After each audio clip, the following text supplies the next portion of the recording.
Welcome to my channel Learn and Grow.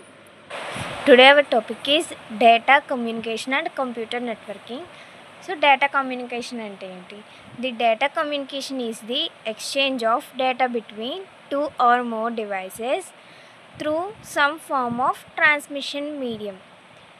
అంటే data communication అంటే two devices ఏమైనా తీసుకుంటే, ఫర్ ఎగ్జాంపుల్ ఇక్కడ టూ కంప్యూటర్స్ తీసుకుంటే, సో ఇది సెండ్ చేసే కంప్యూటర్, ఇది రిసీవ్ చేసే కంప్యూటర్.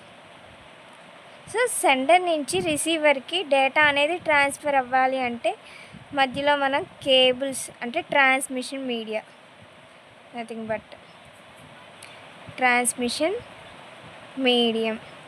సో ట్రాన్స్మిషన్ మీడియం అంటే ఏమేమి వస్తాయంటే కేబుల్స్, ఆప్టికల్ ఫైబర్స్, వైర్డ్ అవ్వచ్చు లేదా వైర్లెస్ అయినా అవ్వచ్చు. వైర్లెస్ అంటే బ్లూటూత్, వైఫై, సో ఇవి వస్తాయి.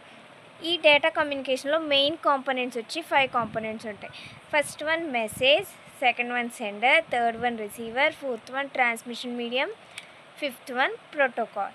సో మెసేజ్ అంటే ఏంటంటే the actual information are data to be communicated. So మనం ఏదైతే డేటాని సెండ్ చేయాలి అనుకుంటున్నామో ఆ డేటా అనేది మెసేజ్ అవుతుంది. Next sender. సో సెండర్ ఏం చేస్తుంది, ఒక డివైస్ తీసుకుంటే ఆ డివైస్ మనం ఏదైతే ఇన్ఫర్మేషన్ తీసుకున్నామో ఆ ఇన్ఫర్మేషన్ సెండ్ చేస్తుంది, it sends the message. Next receiver, the device that receives the data. So sender ఏదైతే డేటా పంపించిందో ఆ డేటాని రిసీవర్ అనేది రిసీవ్ చేసుకుంటుంది. సో రిసీవ్ చేసుకోవాలంటే మనం ఏం యూజ్ చేయాలి, ట్రాన్స్మిషన్ మీడియం.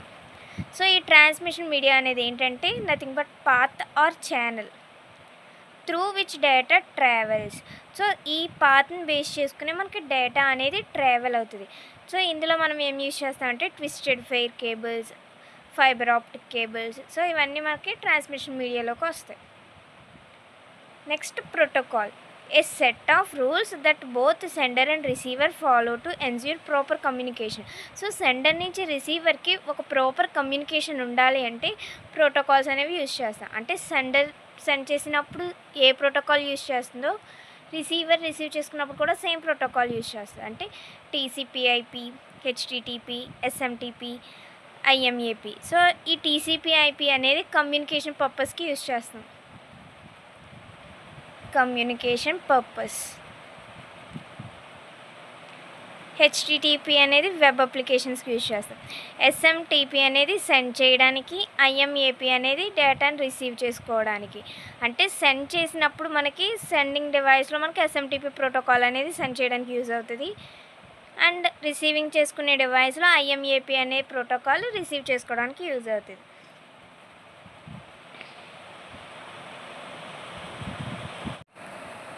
ఈమెయిల్ రాస్తే, ఈమెయిల్ తీసుకుంటే ఇక్కడ ఒక మొబైల్ ఫోన్ ఉంది, ఇక్కడ ఒక మొబైల్ ఫోన్ ఉంది, ఇది సెండర్ అండ్ ఇది రిసీవర్. సో ఈ మొబైల్లో ఈమెయిల్ రాస్తారు. సో ఈమెయిల్ అనేది ఏంటి, టెక్స్ట్ అవ్వచ్చు, ఇమేజెస్ అవ్వచ్చు, అండ్ డాక్యుమెంట్స్ అవ్వచ్చు. సో ఏదైనా సరే ఇది ఎందులోకి వస్తుంది, మెసేజ్లోకి వస్తుంది. సో దీని నుంచి సెకండ్ డివైస్కి సెండ్ చేస్తున్నాం త్రూ వైఫై.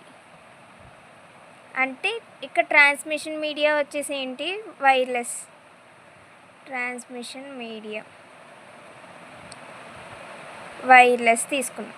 సో ఎప్పుడైతే వైఫై కనెక్ట్ అయిందో దీని నుంచి ఈ డివైస్కి మనకి డేటా అనేది సెండ్ అవుతుంది. సో ఇక్కడ సెండ్ చేసి దాంట్లో ఉండి ప్రోటోకాల్ ఎస్ఎంటిపి, అండ్ రిసీవ్ చేసే డివైస్లో ప్రోటోకాల్ వచ్చేసి ఐఎంఏపి.